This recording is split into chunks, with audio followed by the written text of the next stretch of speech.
ఆంధ్రప్రదేశ్లో ఉన్న ఈ అద్భుత ఆలయం గురించి మనం తప్పకుండా తెలుసుకోవాల్సిందే. ఈ ఆలయం పేరు చింతల వెంకటరమణ స్వామి ఆలయం, తాడిపత్రిలో ఉంది.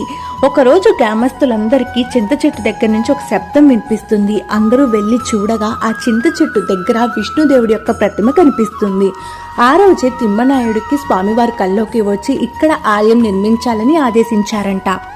ఈ ఆలయం 16వ శతాబ్దంలో విజయనగర సామ్రాజ్య కాలంలో నిర్మించారు. అది పెమ్మసాని తిమ్మనాయుడు అనే రాజు నిర్మించాడు. ఇంకా ఈ ఆలయంలో మండపాలు, 40 శిలా తాండవాలు, రంగమండపాలు, దేవదాసులు వంటి సన్నివేశాలు, రామాయణం, మహాభారతం, భాగవత పురాణాలకి సంబంధించిన శిల్పాలు కూడా ఉంటాయి.